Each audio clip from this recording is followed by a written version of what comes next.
superpower. So with that, I'd like to welcome the Honorable Minister and welcome all of you to today's events. Thank you very much.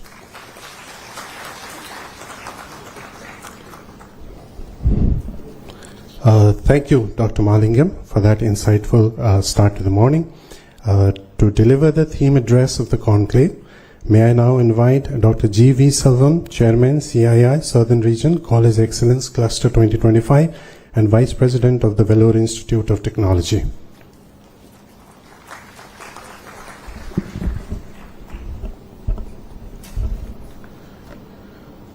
Distinguished guests, respected member of CII, leaders from academia, industry, and dear friends, good morning. At the outset, I like to thank our young and energetic Honorable Minister, Brother Mr. Nara Lokesh, for accepting our invitation. When he started discussing about this conclave, where to conduct and who should be invited, everyone immediately said it should be in AP. Do you know why? When we met the CM, he mentioned about his plan of 2047. He was planning for Quantum Valley. Always used to say, if a person who thinks about next election is a politician, a person who thinks about next generation is leader. Our CM is a leader. So everyone said it should be in AP. Then who should inaugurate? Then no other option, our chief guest, young and energetic minister. CII, an organization that has constantly played a transformative role in shaping the nature's future. Through centers of excellence and partnership with the government on policy initiatives and deep engagement with industries, CII has truly been bridge between aspiration and achievements of our country. To all the members of industry here, I see you as partners in the same value chain. In higher education, we nurture deliver professionals. They in turn work with you to create products and services which ultimately fuel India's economy. Together, we form a seamless ecosystem that powers national growth. As you reflect the theme, reimagining higher education for India's 5 trillion economy, I can't help but look back at a distance we have traveled, the road that lies ahead. Somewhere in the journey, we must pause and ask, what must we change? What must we preserve? And how do you prepare our youth, not just for jobs, but the future itself? Last year, I met an alumni in the US. I was speaking to one of our alumni there, a brilliant engineer who graduated 20 years back, now working in a multinational company in the US. He said, the quality of work of Indian offshore team has declined so sharply that the cost of rework and correction often outweighs the savings from outsourcing to India. The trust in Indian graduates, he said, is slowly eroding. It is a wake-up call, a reminder that the global respect India earned through excellence must never be taken granted. Next example. A close friend of mine, who is head of a department in medical college, recently expressed his helplessness. Students, he said, are focused on cracking postgraduate exams that are not attending classes regularly. Unlike earlier, generations of medical students would study every page of the human textbook with dedication. Today's learners often rely on short videos, multiple choice questions, and YouTube and coaching apps. These incidents point out one uncomfortable truth. What I can come to realize is, in our pursuit of making education accessible to everyone, which we had indeed achieved to some extent, but somehow long way, we have lost quality that one hour defined us. Today, we often hear from the industry, things are just not made the way it used to be, where its products, services, or even professional competency and craftsmanship we are once proud to be fading. In a rush to expand, we have perhaps forgotten the excellence, not just education, it truly builds a nation.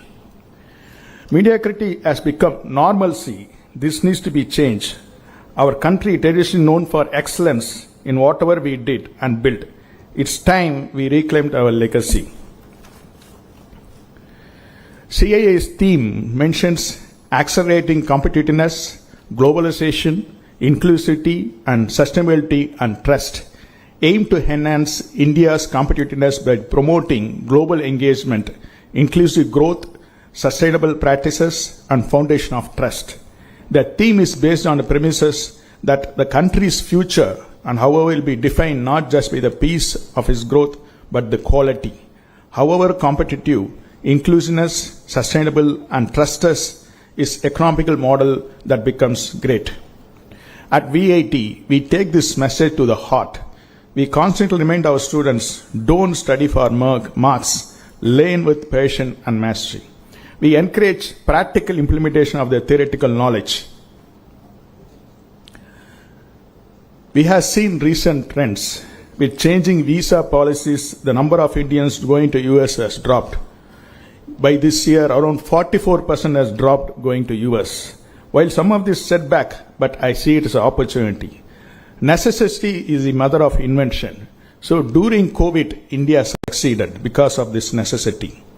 It is a reminder to us, educators, policymakers, and industry leaders that we must create world-class opportunity right in India. As our PM said, make in India, we should make it study in India, study in AP.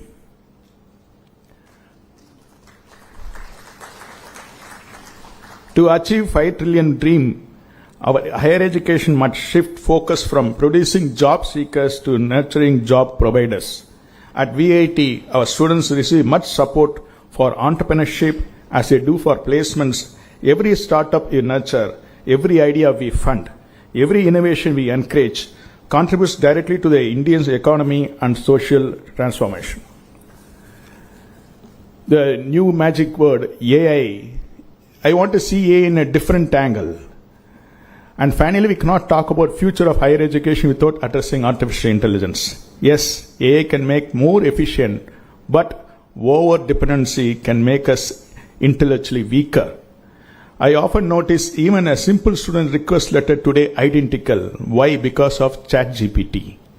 Human civilization has progressed because every generation dared to push the limits of its thinking. Each era expanded the boundaries of imagination, creativity and intelligence.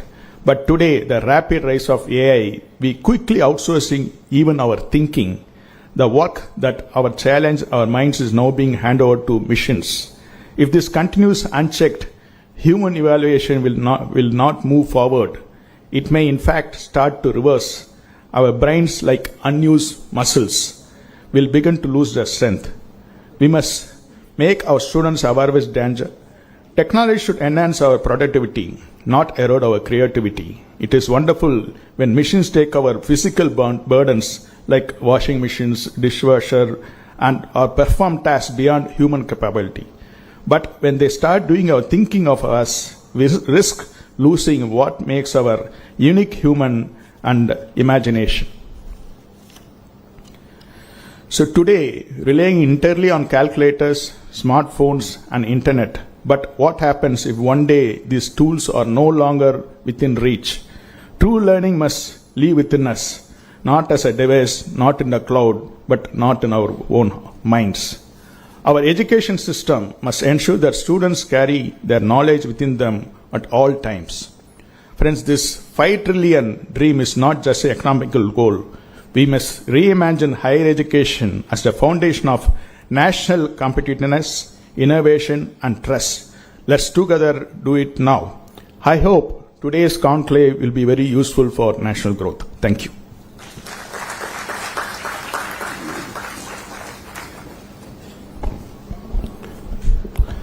Thank you, Dr. Silvam, for setting the tone for today's discussion and for that thoughtful and inspiring speech.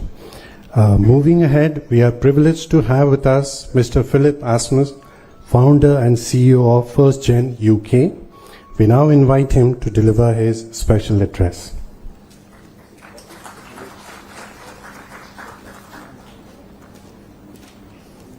Good morning, everyone. Good morning, Honorable Minister and delegates. It's an honor to be here. I don't think anybody knows me, so just like 2 words in regards of that. I'm originally from Germany and have some masters and did a lot of stuff in my life. I've been an entrepreneur very up and an entrepreneur very down, and had a lot of experiences in regards how real life in entrepreneurship is. And I dedicated my life to a thing which is, in the beginning, a lot of people said, Philip, you're crazy. What is innovation also about, right? So reimagining education is one thing. You need education in order to create innovation. And when you monetize on innovation and have the impact as well, you can put something back in order to have more education, to democratize education as well. Not everybody has access to it, as we all know. So we started here in this university, Mr. Rajvangapandu reminded me, in December 23. So, and out of that, we created out of innovation 134 companies out of innovation out of India, because what we do is with a value, by the way, with like more than $1.5 billion. So this is wonderful, and the journey what we started 1.5 years ago is about the following. If you look at the numbers in innovation and the actual outcome is, in my opinion, somehow devastating, right? 3 to 4% of all innovation globally get funding. We know the numbers 90 to 99% up to fail. A lot of dreams, explode somewhere. And so a lot of potential is wasted. The innovation deployment is way too slow. So when I reimagined after quite some painful journey in life is like a new way how to create value, how to create companies, how small and medium-sized companies are born.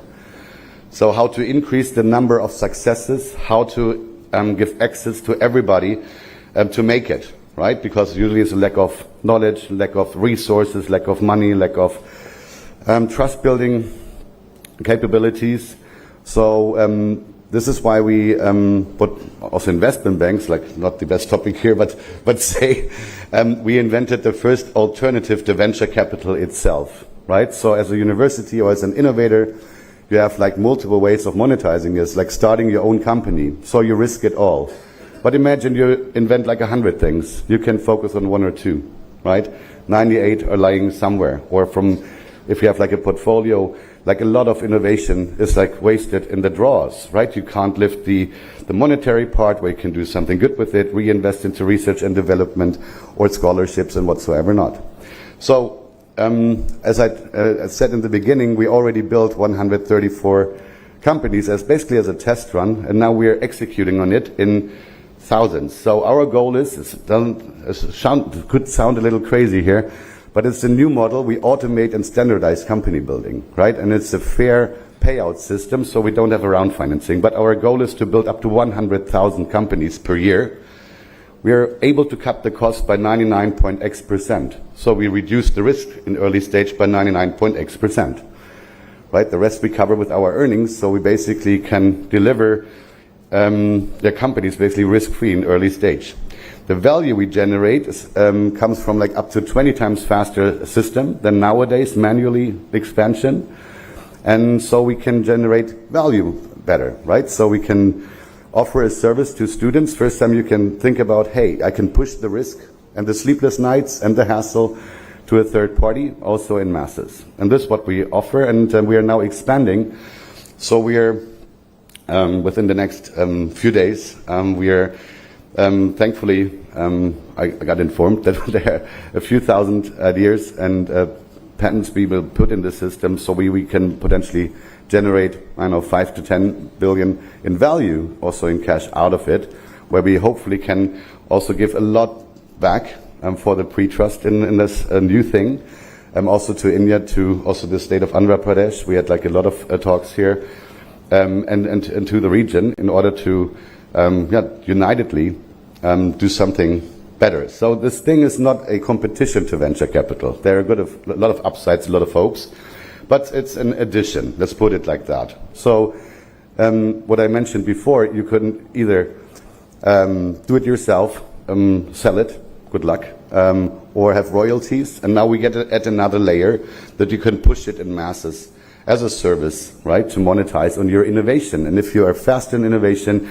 if you monetize in masses, and our own earnings we take and also put that in purposeful projects, right, non-profits, we can actually unitedly, I think, with innovation and implied education, we can change quite a bit.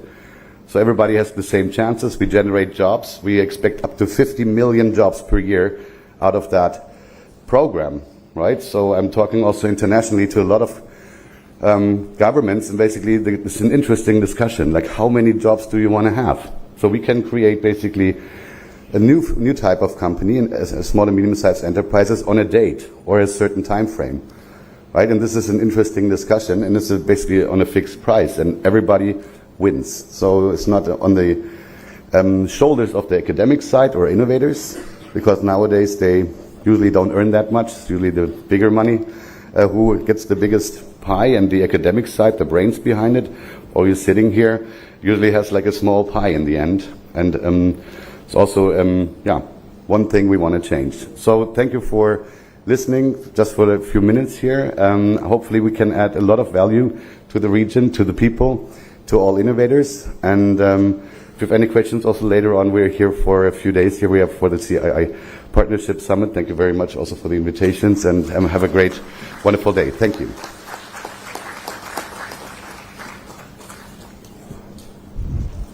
Thank you, Mr. Asmus, for that inspiring and very encouraging speech.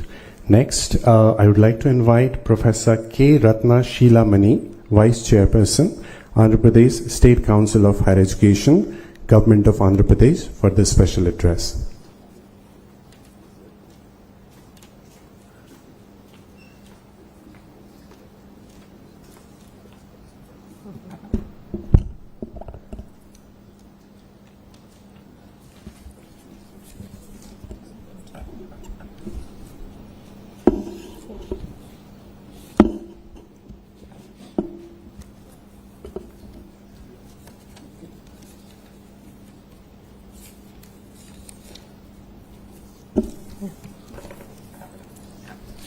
Distinguished guests, particularly the Honorable Minister for HRD, Sri Lokesh Garu, then esteemed academicians, respected industry leaders, and all other members of the distinguished audience, and the students also. It's a privilege to be here to speak on this occasion of this important topic, reimagining higher education for India's $5 trillion economy.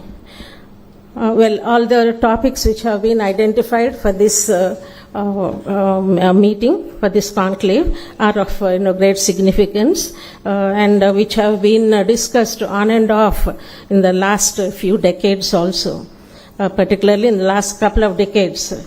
So the first one seems to be bridging the industry-academia gap to transition students from curriculum to careers. Now this requires a multi-pronged approach, of course, focused on certain issues like collaboration, practical experience, skills development, and faculty engagement.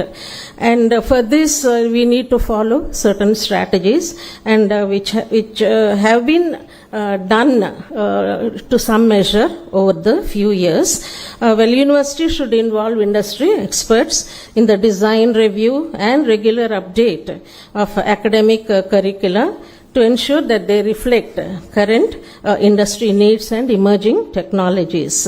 So this helps in incorporating job-ready skills and technical knowledge that employers in the industries seek.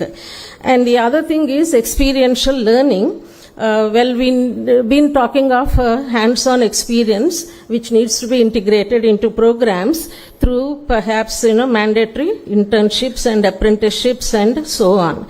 And corporate-sponsored projects and case studies also can be brought into the classroom, which allow students to apply theoretical knowledge in actually solving business problems. And the industry academia collaboration cannot be emphasized, too much, of course. We need to foster strong long-term partnerships through corporate advisory boards, joint research initiatives, and collaborative competitions like hackathons. And to some measure, we have been starting these things in different universities. So this provides the students with the necessary exposure to the industry and whatever is required of them. And skill development focus is also important. For some years now, we have been emphasizing on hard skills and soft skills. So the technical knowledge is as important as the soft skills like critical thinking, problem solving, communication, teamwork, and self-management. So these are often cited as major gaps as far as the graduates are concerned, in spite of good efforts being put in by the different institutes.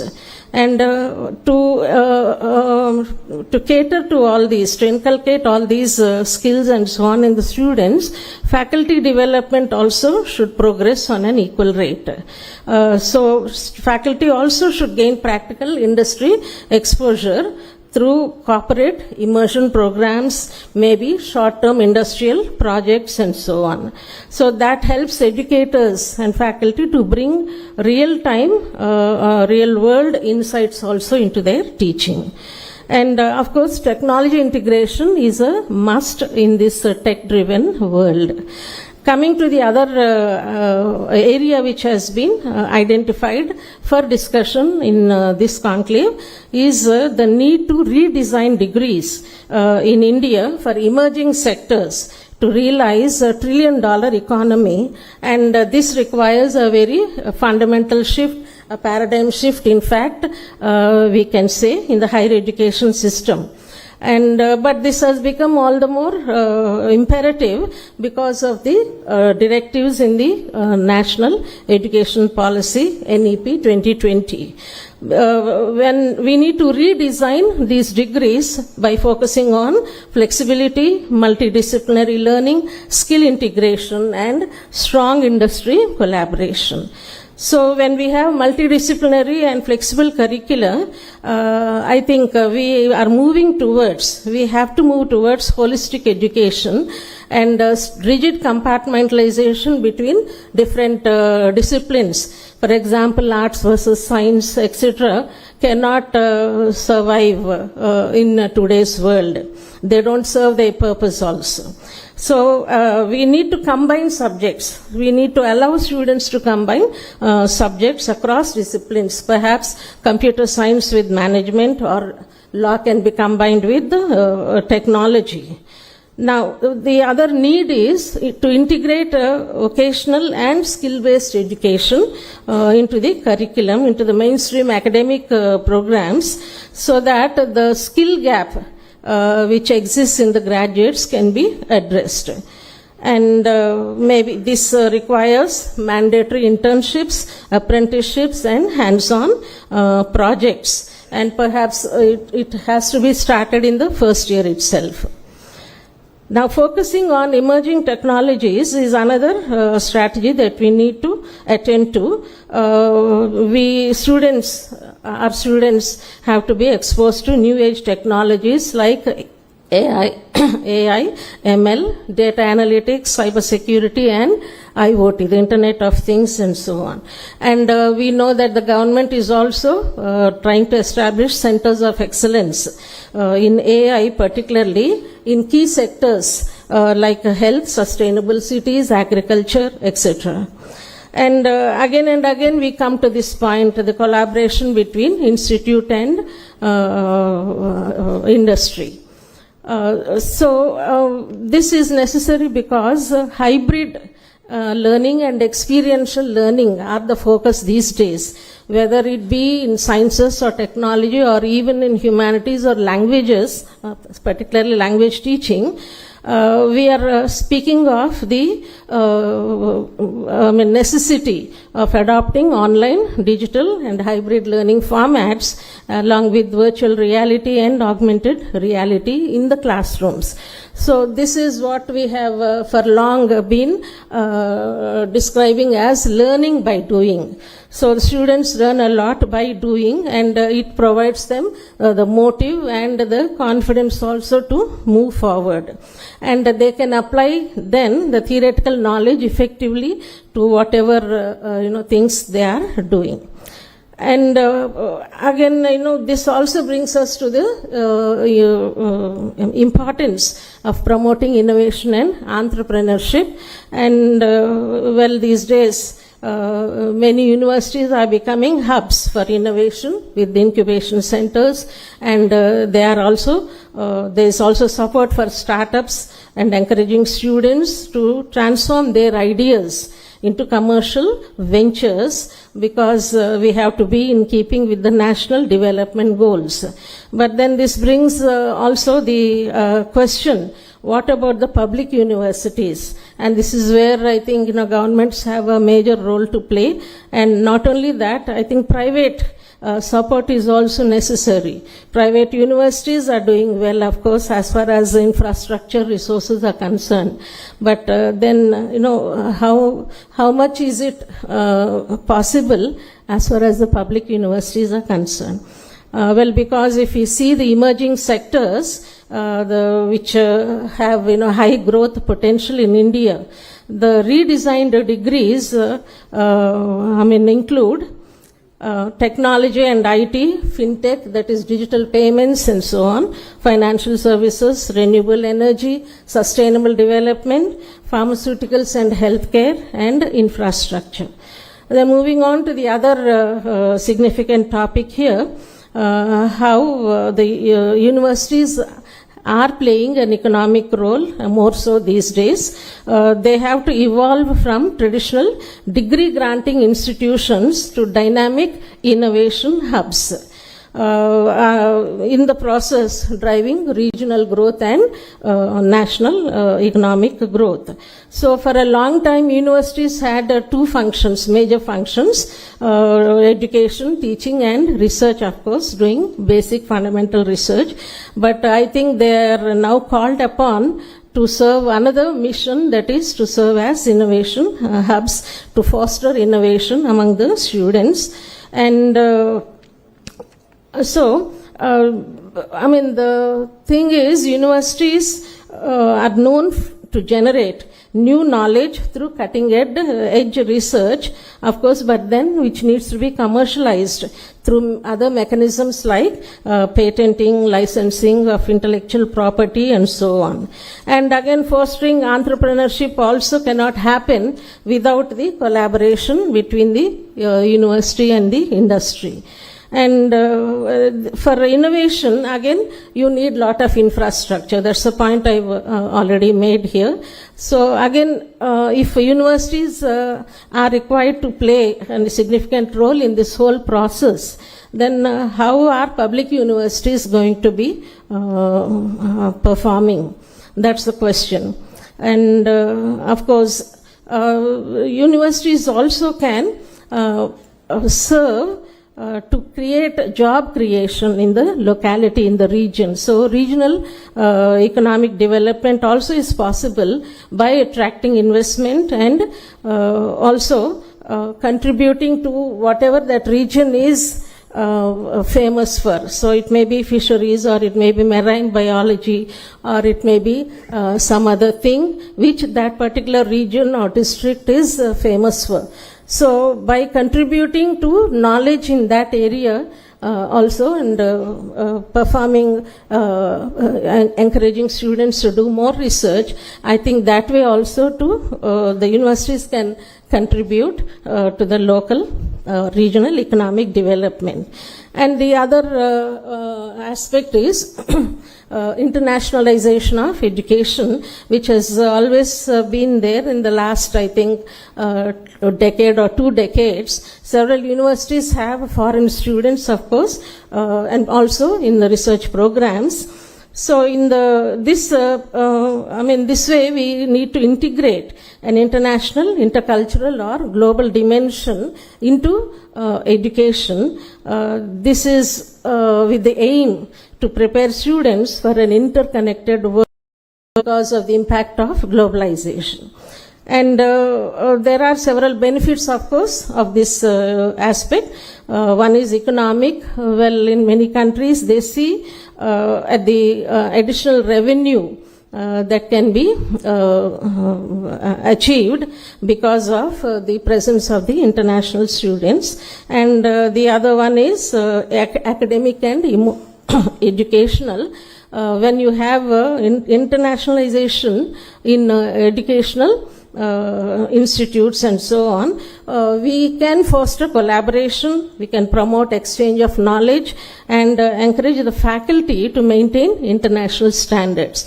At this juncture, I think I wish to make this point also. In many universities, for awarding PhD degrees, 3 examiners are a must, and in some universities, the third examiner is usually from abroad, a foreign examiner.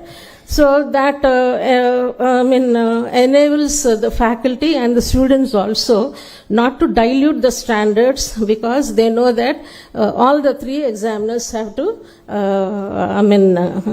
pass their thesis or whatever. So we faculty then are encouraged to meet international standards and not become too local or remain within their comfort zone and so on. Then social and cultural implications are also there. It enhances empathy, understanding, and truly enables our students to become global citizens, because in a globalized economy that is important. And so in this process, there have been mobility programs, of course, involving physical movement of the students, faculty, researchers through study abroad, exchange programs, and so on. Not only that, offering joint research initiatives, dual degree programs, and the establishment of international branch campuses and so on. And the last one, which has been identified, is leveraging technology in education by integrating digital tools and resources so that learning becomes more engaging, accessible, and effective. And the AI-powered platforms I think are increasing these days, not just in science and technology, but even in language teaching. There are researchers who are experimenting with using AI-powered tools in teaching languages. And that way we can have an interactive content which caters to individual student needs and learning styles, and they can learn at their own pace. And also because of this, we have lot of access to information and other resources in the form of online libraries, academic journals, massive open online courses like MOOCs and so on. And so by way of conclusion, this is a call to collective action, the road to a trillion economy, which is the backbone of what the Prime Minister calls Viksit Bharat, is a developed, knowledge-driven India, and this is possible only in collective action. So when academia and industry come together, innovation becomes not only possible, but sustainable and impactful. So, as I said once again, if you permit me to, this is nothing new today, but maybe is getting reinforced even more because of NEP 2020. But we have been talking of the presence of industries in boards of studies in the different subjects of different universities and so on.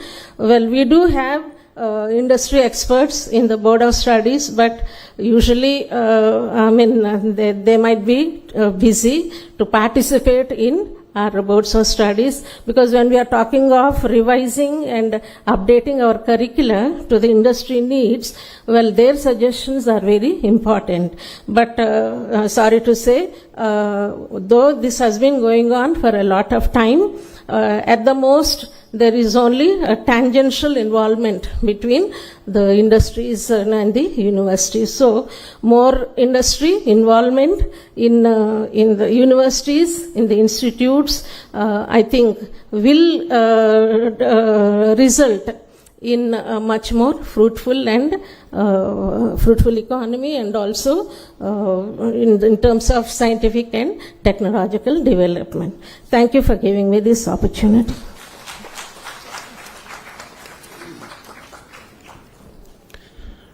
Thank you, Professor, for your informed, comprehensive perspective. And now, ladies and gentlemen, the moment we have all been waiting for. It is our privilege to welcome the chief guest for this inaugural session, Sri Nara Lokesh, Honorable Minister for Human Resources Development, IT, Electronics and Communication and Real-Time Governance, Government of Andhra Pradesh. We request you, sir, to deliver the inaugural address. Thank you.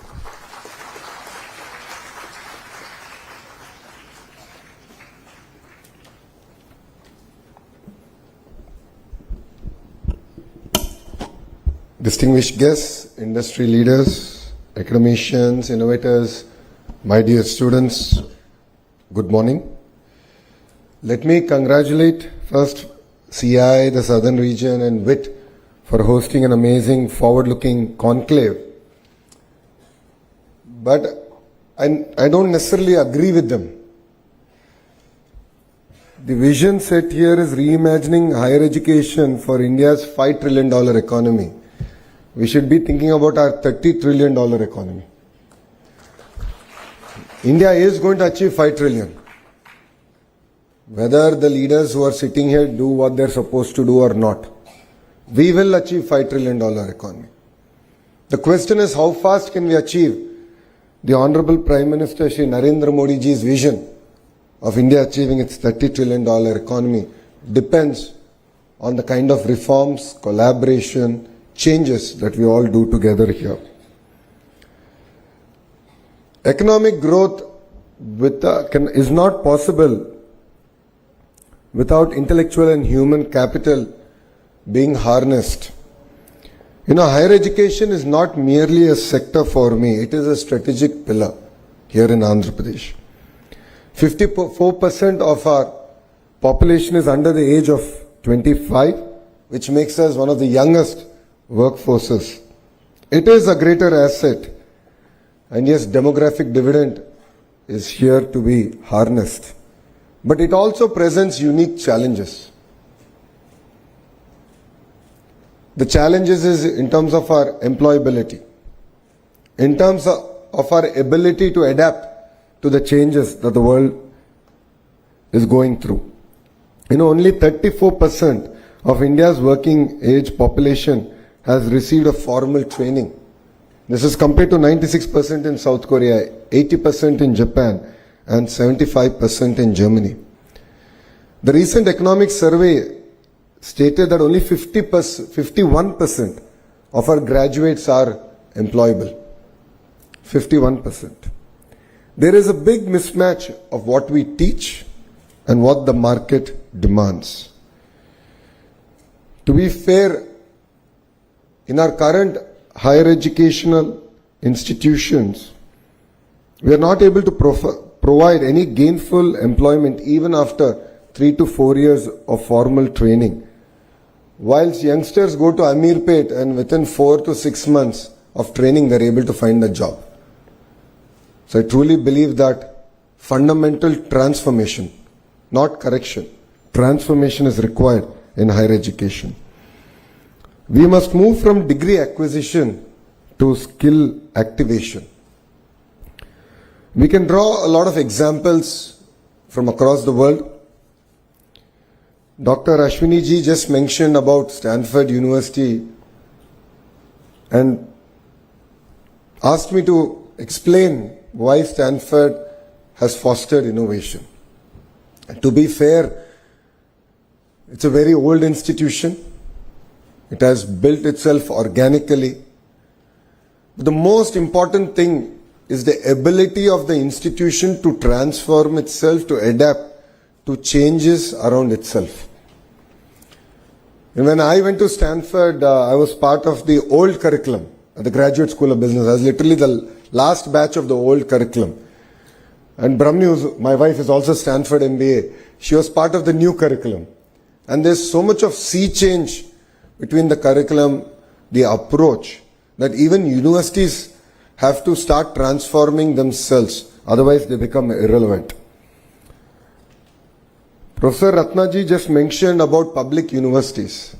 So that is my concern. Public universities also should transform themselves. They should be led by best in industry to drive changes. Only then will they also be relevant in higher education. There is always a persistent gap between, academia and industry. Lot has been discussed today about it. But it's very, very important that we accelerate reforms. So APSHI, Vice Chair, is here. All the thought leaders are here in this room. What is important is pace, speed at which we bring in the change. We must accelerate reforms through dynamic curriculum updates, structured internships, mentor and career guidance ecosystem, and faculty immersion programs. This is not merely a luxury, this is need of the hour, this is necessity for India. As all of you are aware, there has been a change in the government in the 16 months back. And the Honorable Chief Minister signed one of his first GO, which was skill census. And the idea was, how do you assess the citizens across various traits? And then what kind of skill intervention we should provide. As leaders have said, Mr. Naidu is a visionary. He always looks ahead of the time. And then he leaves execution to youngsters like me.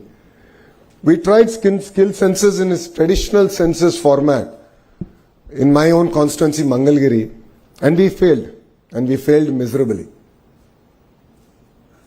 We were unable to assess across the various traits that today people are gainfully employed. And that is where we have just launched an initiative called Naipunyam. And Naipunyam is not merely a supply-demand aggregator of jobs, but it is a platform to assess skills across any trait available. And that is where AI has really come to help us. So you're an AC mechanic or a two-wheeler mechanic to an AI engineer, you will be assessed using AI, and we will be able to give you clear skill interventions, including training, so on and so forth, to help you upgrade. Our youth is globally recognized for their adaptability, discipline. And to be fair, Andhra Pradesh has led the revolution of IT from the front. And that is why if you look at all the major global institutes and companies are all headed by people from the 2 Telugu-speaking states. We have great institutions now in Andhra Pradesh, including WIT, the IIT Tirupati, IIM Visakhapatnam, and of course our public universities are going through their own transformative phases. But what makes it even more exciting is Andhra Pradesh has positioned itself for the next generation of jobs, next generation of startups. It could be in data, it could be in quantum, it could be in innovation. Andhra Pradesh will lead from the front. Drawing from the inspiration of our Honorable Prime Minister, we have created our own vision 2047 called Swarnandhra. It is to achieve a $2.4 trillion economy here in Andhra Pradesh by 2047. And to all the youngsters here, because you will definitely see this vision happen, you will see 2047. Take it from me, we won't need that much time here in Andhra Pradesh to deliver our target. I believe that there are 5 transformation pillars that are very, very important for us to achieve it. One is curriculum to careers. It's very, very important to shift from textbook learning to competency-based problem-solving education. And every syllabus must be co-designed by industry to be measured against employability outcomes. Professor Ratnaji explained that industry apathy is there. I don't necessarily agree with her. The titans of industry have very limited time. We as a state have to be proactive. We have to deliver on the speed. We shouldn't waste their time. Only then will they be willing to invest time to help us transform our entire curriculum. So APSHI should work even harder than they are, including the chairperson, to involve the industry in terms of bringing in the requirements, changes to the curriculum. Research and innovation is the second pillar. Each university COE must host incubators, patents and startup hubs.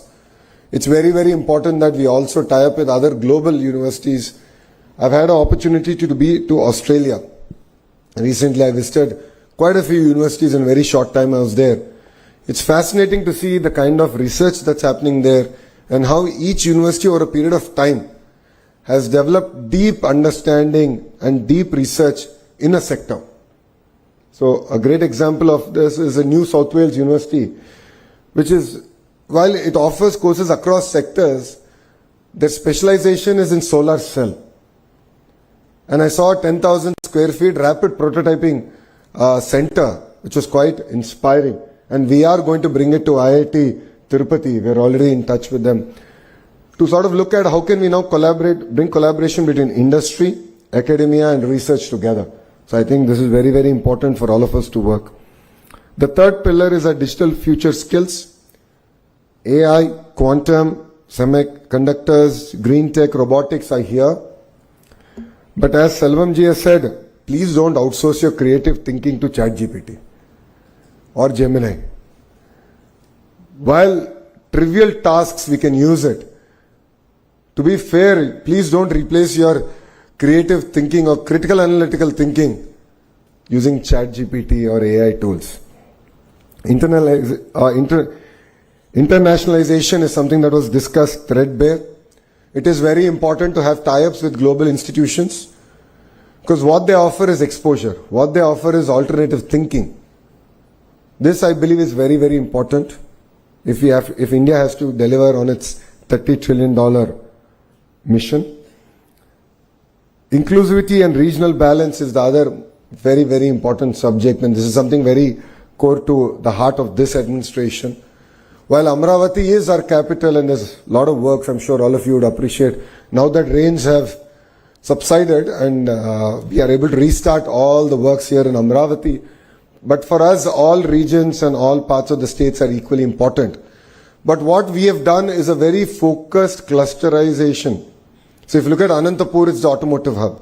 Kurnool is the renewable energy hub. There's a lot of cement manufacturing coming in that zone because they have limestone. Electronics manufacturing is coming between Kadapa and Chittoor. A lot of work is happening in compressed biogas in Prakasam district. Erstwhile Nellore district is already diversified. All of you will be surprised to know 50% of India's air conditioning is manufactured here in Andhra Pradesh. We've signed with LG, Daikin and Blue Star. We're going to take this to 70%. Imagine one cluster, 70% of India's air conditioning is going to come. Compressed biogas, as I said, in Prakasam. Here in Krishna Guntur is capital. We have quantum now coming and we have few other industries coming here. East-West Godavari districts are exceptionally well known for their fisheries and we're working hard to take that forward. North Andhra is going through its own transformation. It's going to be $1 trillion ecosystem, starting with a pharma hub, chemical hub, medical devices manufacturing hub, to a steel city. I thought we'll be building one new steel city. It looks like we're going to build 2 new steel cities in Visakhapatnam. And the entire data ecosystem, IT ecosystem that's getting built out there. Why am I sharing this with you is we believe in the power of vertical and horizontal integration in each of these clusters. So let me take an example of your mobile phone. All of you are taking pictures, so I thought that was apt. You have a screen, you have a camera lens, you have a lithium-ion battery in it, you have a haptic engine in it. All these are roughly manufactured by about 1,000 suppliers. And our vision here in the state is to bring these 1,000 suppliers to that cluster and build a thriving ecosystem. So looking at it from an end-to-end perspective, that's what I call verticalization. And horizontal is where my department, HRD, comes in. Curriculum, skill development, testing of equipment, and third thing is certification of this equipment. So when I met the Blue Star leadership, they said we manufacture 50% of India's air conditioning, but if I have to get a heat pump certified, I have to send it all the way to Germany. And why is that the case? Why are they not here? And you want to make it a 70% ecosystem, then we need to bring in the entire certification here to India and to this particular cluster. So what you're going to see in the next 3.5 years is a tight integration between our vertical and horizontal approach, and we'll create a thriving cluster in each of these zones. And I would like to thank CI for their continued support, but I would also like to request CI that they need to run at the pace of the Andhra Pradesh government. We've done consultative committees. We have a sense of urgency. Andhra Pradesh was, exactly 18 months back, not in the radar of any investment or investor coming to India or even in India. But today we have attracted close to $120 billion worth of investments already. And the partnership summit that we're hosting 14th, 15th in Visakhapatnam, we're hoping to close another $120 billion investment. By the end of our term, as we go for re-election in 2029, I have a vision that we can attract $1 trillion worth of firm commitment. So these are investments that obviously will not get done in the year that they're signed, but they will start. So if you look at ArcelorMittal project, it takes 7 years for all 3 phases to be implemented, but $15 billion will get invested in that project. If you look at the Google Data City, it's $15 billion that will get invested in 3 years. So we will bring $1 trillion worth of investment here to Andhra Pradesh, but I would request CI to run at the pace of Andhra Pradesh government so that we can work collaboratively, we can look at changes proactively, and we are here not to waste your time. We are here to take your input and implement it to make sure that the Andhra model of collaboration is truly implemented in spirit. So industries should co-design curriculum. I think that's something that all of us touched upon. Universities should host industry labs. So I'd request WIT also. I know quantum computer is coming here, but I think we should look beyond even quantum and few other areas that we can sort of engage with. And of course, as a government, we are here to provide an enabling framework, a policy framework that is not rigid, that is not tight. Madam Ratnaji did mention the importance of cross collaboration, humanities working with computer science. I agree with Madam because I am a product of it. My bachelor's is in information systems, but in Carnegie Mellon it was not part of the computer science school. It was part of humanities and social science. So where 50% of our curriculum was about managing people, projects, execution, timelines, and 50% was only on technical programming, coding, and so on and so forth.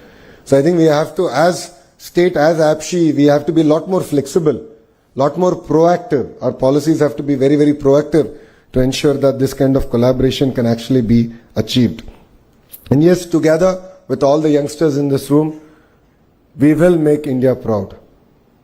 Honestly, I'm tired of hearing about Beijing, Shenzhen, Tianjin. It is time to hear about India's models. We have a gift city, we have Amravati, we have our own models that will thrive over the next decade, and together all of us here can make it a reality. If we have to achieve this, if we have to make this a reality, the most important thing that all of you need to have is fire in your belly. You need to have it. As a government, we will provide the framework. As educationists here, they will provide world-class education here. Skill development will be provided. But one thing we cannot give is fire in your belly. You need to have it. You need to set tall goals and you need to go chase those tall goals. When this government came in, we didn't expect to achieve $120 billion worth of investments in such a short time.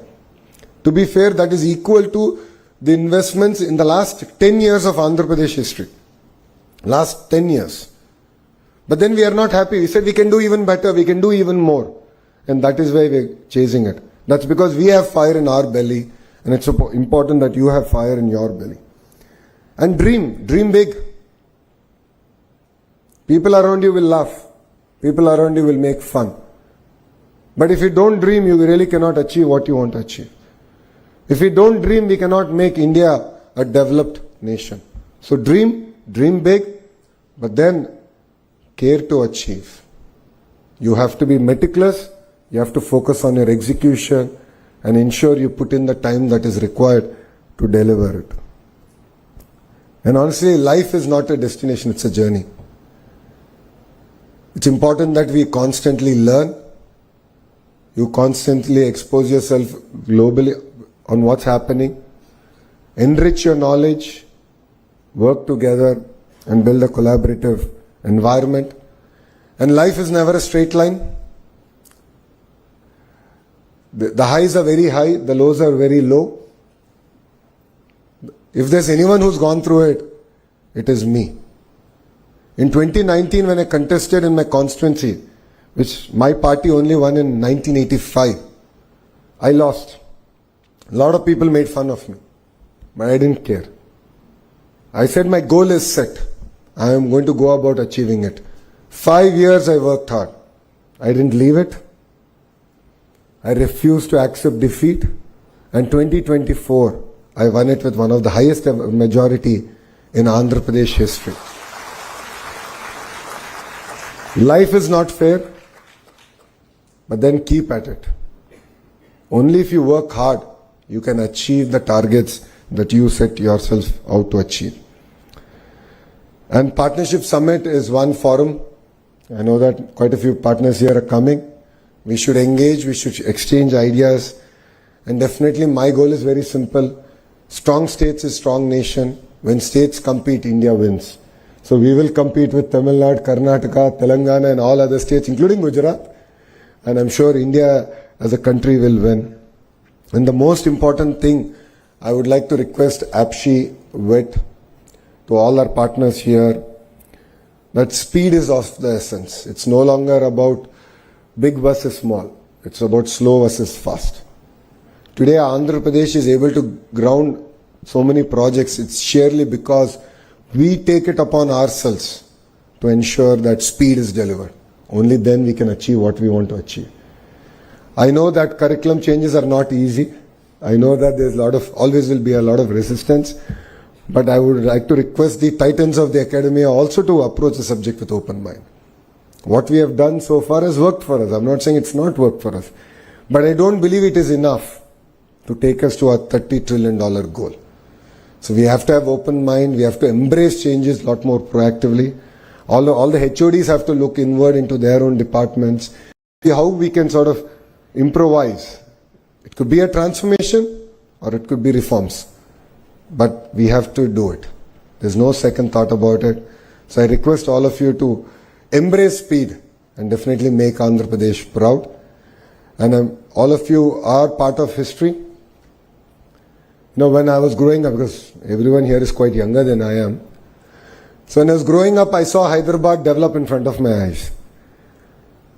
I was jokingly saying, I've seen every part of Outer Ring Road get developed in front of my eyes. I remember how we used to crib that there was no connectivity to Shamshabad airport back then. But today it's of course very well connected. You're exactly seeing that magic happen in front of you here in Amravati. Next 3 years is going to be a really transformative experience for Amravati, for Andhra Pradesh. And all of you are going to witness history in making. And all of you should be part of this history. You should look at starting companies. You should look at nurturing things. Embracing opportunities that the great state of Andhra Pradesh is going to give you. So thank you very much. Thank you very much for having me here.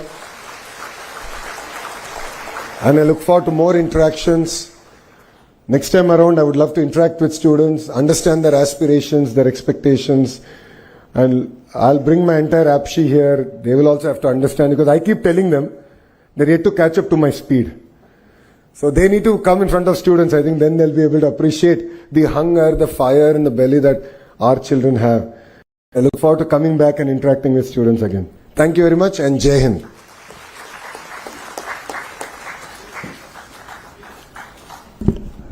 Thank you so much, sir.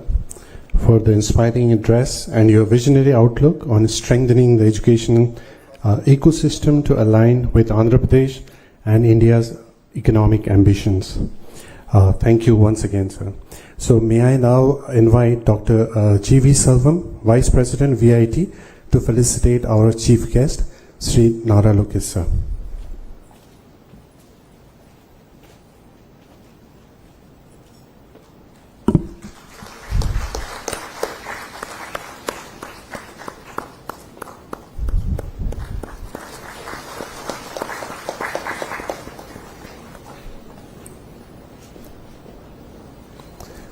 Thank you, sir.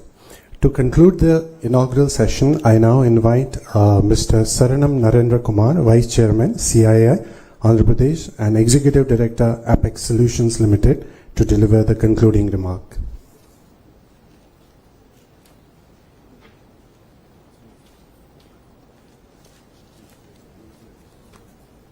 So good morning, everyone. It's always difficult to grab the attention after a fantastic speech by our Honorable Minister, but still I'll do my part here. So good morning, and Mr. Nara Lokesh, Honorable Minister for Human Resources Development, IT, Electronics and Communication, RTG, Government of Andhra Pradesh, Professor K. Ratnashila Mani, Vice Chairperson, Andhra Pradesh State Council of Higher Education, Mr. Philip Assams, Founder and CEO, First Gen UK, Dr. G.V. Selvam, Chairman, CIISR College Excellence Cluster 2025 and Vice President, VIT, Dr. Ashwin Mahalingam, Co-Chairman, CIISR Task Force on Education and Industry Institute Linkages, Co-Founder, Okapi Advisory Services Private Limited, and Director, IIT Madras, and distinguished speakers, members and industry and friends from media. Ladies and gentlemen, as we conclude the inaugural session and step into an enrich with newer ideas, insights and forward-looking conversation, it is essential and pivotal. The higher education plays a vital role to become a $5 trillion economy. As our minister just now mentioned, that we need to be a $30 trillion economy by 2047. That is the mission for Viksit Bharat 2047. Along with that, and AP wants to be at $2.4 trillion economy, and we want to march along with the national guidelines. And today's our discussion is going to be on bridging the industry-academia gap, readdressing the degrees for emerging sectors, and higher education and internationalization. Will explore how our education system and ecosystem can become the true engine for our national progress. So I would like to mention a few of my experiences here. So since how the ecosystem to be transferred. In one of the meeting, so I was talking to Rajiv Chandrasekhar ji. He was mentioning now the industries and all coming up where the metros are there, where the infrastructure is very well established. Now the future is getting transformed into the place where the knowledge is available, where the skill set is available, where the productivity is there. So industry is going to come to the places where the knowledge. Now this is the place where we have so many universities, the knowledge is here. I am sure that this place will be an happening place in a near future. And apart from this, in one of our discussion, Mr. Bhatia, Apple CEO, when I was talking to him about how the production expansion is going on, he mentioned very clearly they have been in this industry in India, the manufacturing, because of this production linked incentive schemes. When the schemes is not there, then they are not ready to be here in India. The reason behind it is the right kind of a manpower, right kind of a skill set, it's not available, and we are far, far below than the expected productivity from the international standard. As well as the training the manpower, it is a cost, in fact. Once the people comes out from the colleges, and those they are not ready to deployable in the manufacturing. The reason is there is a big gap in it. In fact, India's demographic dividend gives us an extraordinary edge, but also a profound responsibility. Our education system must evolve to become more practical, industry aligned, and global connected, ensuring every graduate is prepared for a rapid transforming world. So, if you look at into Andhra Pradesh, it's standing tall across all other Indian states. The gross enrollment registry of ratio is 36.8% when comparing with the national averages, but we need to do a lot of catching up to be done to meet the international standards. To do that, so we need to come up with a proper reforms and integrate the same with AI, digital skills and entrepreneurship and initiative that empower women and rural youth are shaping a more inclusive and future-ready academic landscape.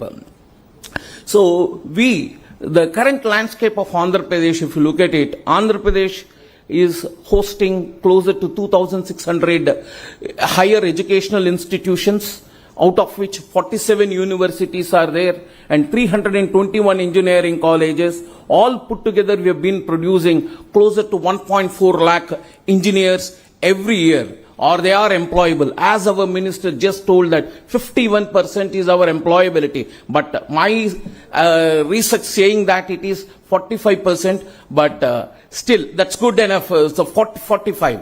So, but still we need to do a lot here to increase our employability, what to be done and how it has to be done, etc. And what AP is required, by 2030, AP is required closer to 1.2 million skilled professionals.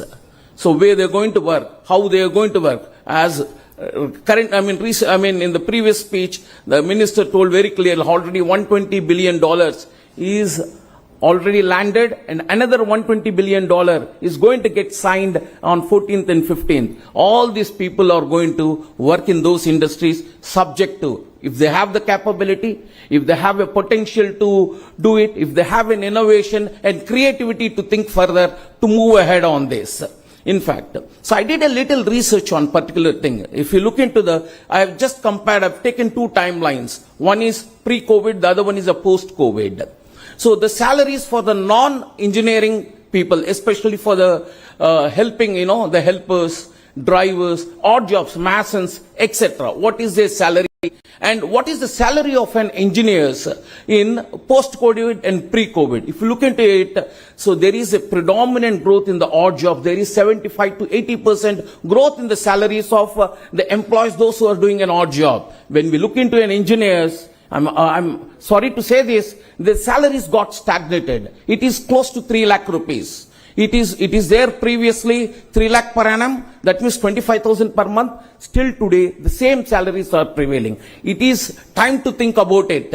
So why these salaries got stagnated? What happens here? If we want to grow $30 trillion economy, whether the salary levels at 25,000 is enough to grow at that pace. To get 7 to 8% GDP growth, is that enough to do it? So our per capita income should grow up and our salary should move up. Then only the $30 trillion economy objectives can be achieved here. So the industry academia gap is persist and curriculum must better reflect modern skill demands such as AI, IoT, robotics and cyber security. Research output remains modest, calling for a shift from teaching focused to innovation driven institution. So far we've been focusing on teaching. So we want a innovation driven institutions. Faculty development is uneven and digital access needs strengthening and global exposure for learned must expand. So now to creating this curriculum, modernizing the curriculum, skill development and apprenticeship at scale, CAI would like to act as a catalyst, would help the universities. I heard from the madam that industry doesn't have the time to create it. Certainly we try to create that space and we'll do that, madam. You please put across to us this particular one. So the future of Andhra Pradesh will be shaped not only in factories, it will be shaped in the classrooms and laboratories where young minds learn to imagine, design and lead. Let us commit to building the ecosystem that is future ready, globally competitive and deeply innovative. Before we close, I extend my heartfelt gratitude to all those who have joined us this morning. So, Honorable Minister, Mr. Nara Lokesh Garu, so we have very well taken, sir, the $30 trillion economy by 2047 and 2.4 trillion from Andhra Pradesh side. The importance of human capital has been taken into consideration, and 5 pillars of transformation, this university, the bridging the gap is very well taken, sir. And the next thing is Professor K. Ratnashila Mana, Vice Chairperson, Apache. Thank you for your valuable presence, madam. How modern approach and dual dominant degrees will help the industry as well as these institutions. Very well taken. And Mr. Philip Asalam, founder, First Gen UK, our sincere appreciation for your participation, sir. And Dr. G.V. Selvam and Dr. Ashwin Mahalingam, thank you for your leadership and continuous support. And a special note to thanks to our distinguished speakers, panelists, and our partners. Event partner, VIT Vellore Institute of Technology. Associate partners, JPR University and Thiagarajan College of Engineering. Supporting partner, ICD Academy. As Andhra Pradesh is hosting the CII 30th Partnership Summit in Visakhapatnam on tomorrow, day after, 14th and 15th November. It's a marquee platform championed by Mr. Nara Lokesh Garu and pivotal for attracting large-scale investment. Is already mentioned, 120 is landed, 120 is going to get landed. He's very confident on it and generating new jobs. Today's discussion gain even greater relevance and urgency. So, wishing you all productive and engaging conference ahead. So, please join us for the networking tree and we will reassemble again here in next 15 to 20 minutes. Thank you very much. Thank you so much, sir.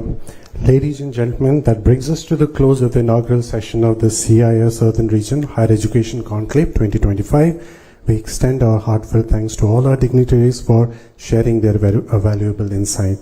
Before we let you go, dear guests, dignitaries on the dais, I would request you to please stand up for a group photo.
Yes, sir. Thank you very much for having me.